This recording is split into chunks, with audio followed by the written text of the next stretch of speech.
Fernand the Cannibal. Bro, what is this? Okay. Never heard of this a day in my life, but we're about to see what it's talking about.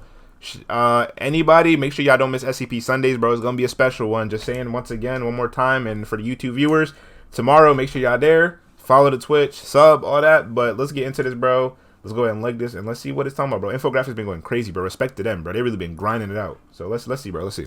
Dr. Robert Maxwell was a senior researcher working at the facility, but a tragic mistake had cost the lives of several of his co-researchers.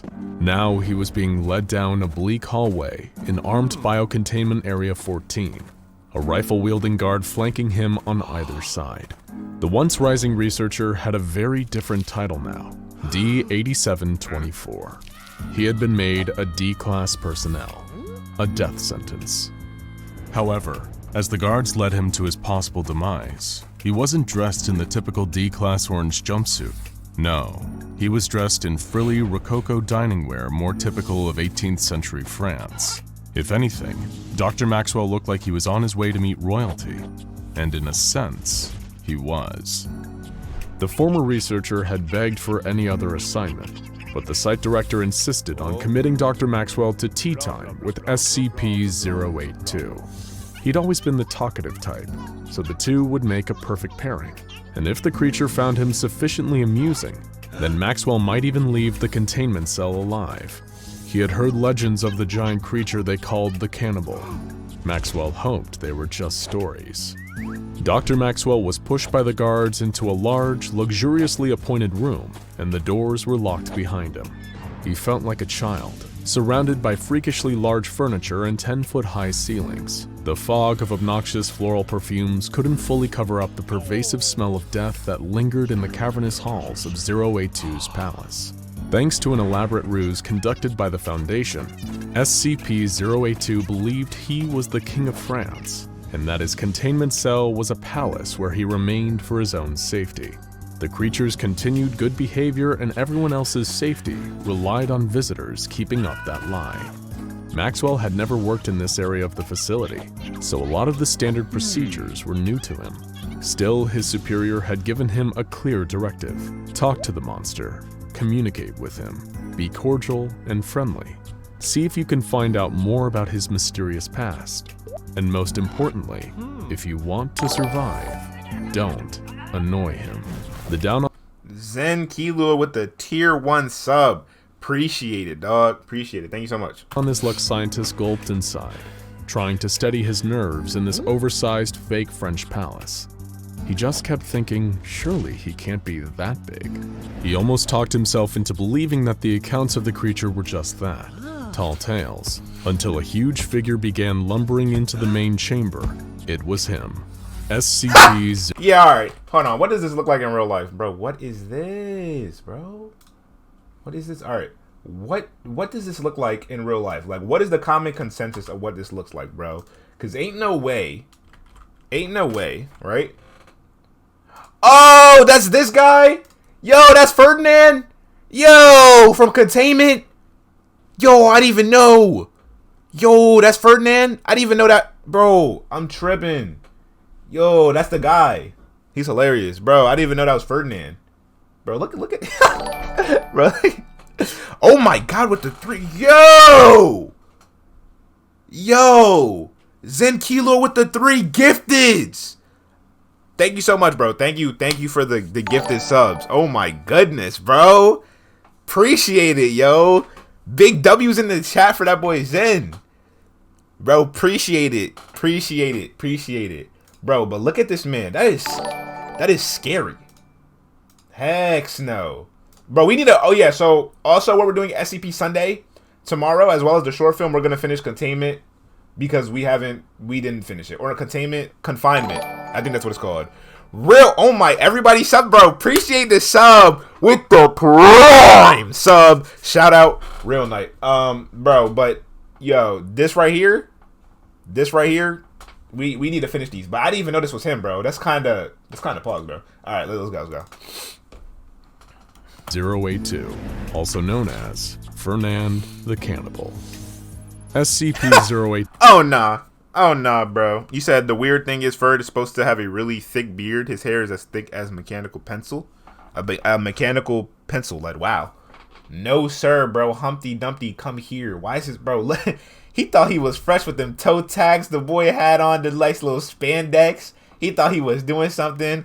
Bro, I was slapped. Yo, come on, bro. No way, bro. SCP-082 was an 8-foot-tall hulking You say he monster built like a Big Mac? sturdier than the castles it likes to imagine are its true home. Swollen, bloated, and grossly out of proportion, the creature clocks in at over 700 pounds, most of which is pure. Hold on real quick. Let me see.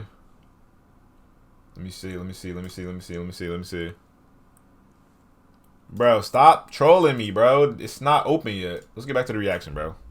Muscle that's almost impossible to pierce with conventional weaponry. SCP-082 stopped just feet away and stared at Dr. Maxwell with its beady, sunken-in eyes like a hungry rat. Just the sight of it struck terror. Yo, Zen! Oh my goodness, bro! 5 gifteds! What are you doing right now, bro? Yo, shout out Zen, bro. Holy! Thank you for the 5 gifteds, bro. Yo, join the Discord, bro. Yo, thank you, bro. Thank you. Oh my goodness. With the gifteds going crazy. Is this somebody's burner account or something? Bro, stop playing with me, bro. Thank you so much, bro.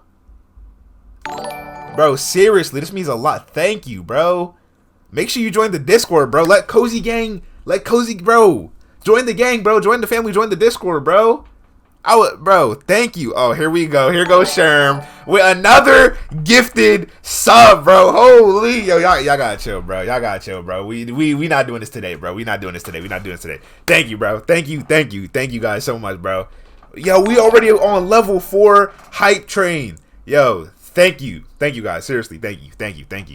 Jeez, y'all need to chill, bro. Y'all need to chill, bro. Thank you. Gosh. Boy, bro, if we get one more gifted, bro, I'm gonna have to turn my eyes to that. Nah, bro, I got it, bro. Into Dr. Maxwell's heart, but he didn't dare show his fear.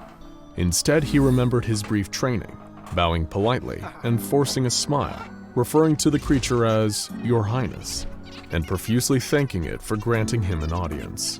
The monster continued staring without saying anything, and then gave a wide, lockjawed grin, showing off its huge teeth. It did everything through gritted teeth, except eat. Yo, honeys, you're tripping, bro. Dr. Maxwell hoped he wouldn't be a part of either activity. Fernand gave a low, booming chuckle. He thanked Dr. Maxwell for coming to give him some company, and invited him to come further inside and take a seat, adding, with a sly wink, that he won't bite.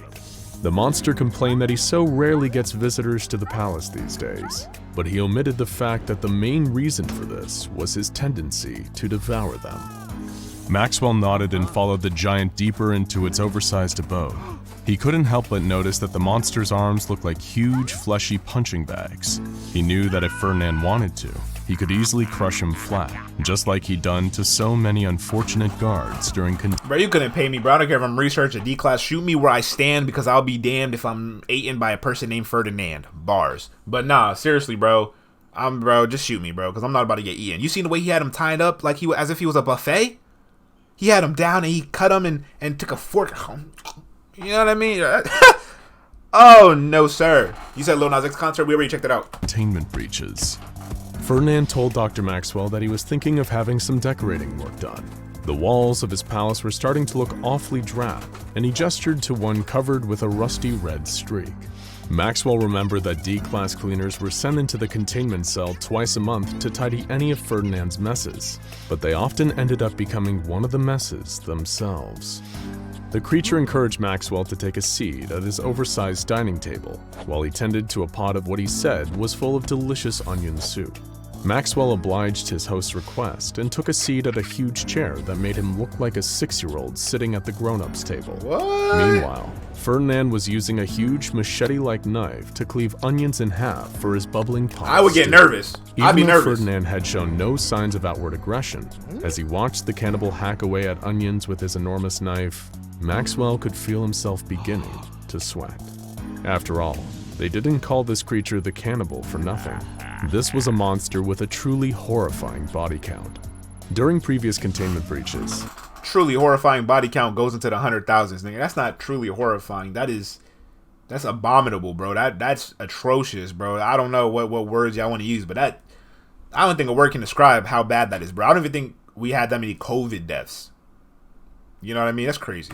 It had taken enough tranquilizer to put down 2 elephants to subdue the creature, but not before multiple agents quite literally lost their heads in the process. Fernand was able to bite them off with one huge chomp like he was eating a drumstick, snapping right through the bone with his incredible tooth and jaw strength. Surprisingly, when he wasn't on a violent rampage, Foundation researchers had found SCP-082 to be unusually polite and forthcoming, offering the researchers plenty of information about himself and his past. The only problem was that almost everything the creature said was a complete lie. From his time as a researcher, Maxwell knew that there were only a few details about the creature that could be ascertained for certain. SCP-082 would reliably answer to the name Fernand, and genetically, Fernand was technically human. Hold on, y'all say y'all counted 10,000 on that counter, bro. That counter was not 10,000, bro. It was definitely in the 100,000s. A monster with a truly horrifying body count. Yeah, you're tripping. You're tripping. You're tripping. You're tripping. Look at that. Yeah, look, and the number keeps going up. Okay. Nah, look, you're tripping. It was more than that. That's a lot. A lot. Due to some kind of anomalous genetic mutation, or by more supernatural means. All we know is that he's big, unpredictable, and extremely dangerous. Dr. Robert Maxwell sat terrified at the dining table of SCP-082, listening to Fernand's slightly dull blade chop through the final onion, which he then tossed into the boiling soup. Fernand had switched the topic of conversation. Toby, you missed the Lil Nas X concert, bro. You bugging. You missed a lot. A lot happened today, bro. Bro, he missed it. Anyways, to one of his favorite fictional characters, Hannibal Lecter. Of course, Hannibal the Cannibal isn't quite so fictional to Fernand. While he's been shown to be extremely intelligent in terms of puzzle solving and memory, he seems to have no understanding of the distinctions between fiction and reality. He assumes all movies and TV shows are a form of documentary or reality television. Ever since seeing The Silence of the Lambs, Fernand has been eager to meet with Dr. Lecter, which he emphasized to Maxwell over and over. Since trying to explain the concept of fiction to Fernand had never previously worked, Maxwell simply told him that Dr. Lecter is extremely busy at the moment, but will visit whenever he gets a chance. This seemed to satisfy Fernand, who placed 2 large bowls of steaming soup on the table before sitting down a little too close to Maxwell. He couldn't help but notice that the giant cannibal was now sitting within biting distance, and as a lowly D-class, nobody would be rushing in to save him if things went south. Fernand began ranting through his clenched teeth once more, occasionally stopping to consume a hefty spoonful of onion soup. Maxwell was sure to do the same, not wanting to seem anything less than polite. But soon the tenor of Fernand's rant began to shift. Typically the monster spoke French or heavily accented English. Now he was affecting the accent of a Victorian gentleman, peppering his speech with tally-ho and the game is afoot. Maxwell was confused at first, but quickly realized. This explains so much for confinement. Like the SCP cartoon, bro, it explains so much, bro. It's the game Fernand. That first episode makes so much sense. It's well known that Fernand is a pathological liar who likes to play numerous characters, changing his mannerisms and clothes accordingly. These personas have included a vampire, Big Bird, Andre the Giant, Foundation Andre the researcher Giant, Dr. Wright, the Incredible Hulk, Alexander the Great, Captain Hook, Dr. Frankenstein, and Frankenstein's monster. And, of course, in this case, the iconic fictional detective, Sherlock Holmes. Fearing for his life in this strange situation, Dr. Maxwell did the only thing he could: play along. As Fernand reeled off his Holmesian delusions, Maxwell began to play the role of Dr. John Watson, asking follow-up questions and complimenting Fernand's impeccable deductive reasoning. And it seemed to be working. Fernand played along too, acting as though the two of them really were Arthur Conan Doyle's crime-fighting duo. Towards the end of their game, Dr. Maxwell was even starting to enjoy it, amazed that his quick thinking was actually keeping him safe. But just then, the cannibal froze, as if in a trance. He locked eyes with Dr. Maxwell, like a mad dog that you can't tell if it's going to bite you or not. He saw the creature's gargantuan teeth separating, its huge jaws stretching open. This could surely only mean one thing. Dr. Maxwell winced and prepared for death, cursing that all of his quick thinking had amounted to nothing. Fernand leaned towards him, his gaping maw with its hot onion-scented breath just inches. Bro, what is that breath, bro? You can smell the Fritos, the belly button lint, bro. Get out of my face, Away dog. from Maxwell. And then, he began to sing. The cannibal broke into a raucous Victorian pub song, happy and jovial. In his moment of terror, Dr. Maxwell had forgotten that this was the other reason SCP-082 opens his nightmarish jaws. Relief washed over him, as he knew he was safe, at least for the moment. Not long after, Foundation guards arrived and escorted him from the cell, leaving the delusional giant to his own devices back in the so-called palace. The former researcher had done it.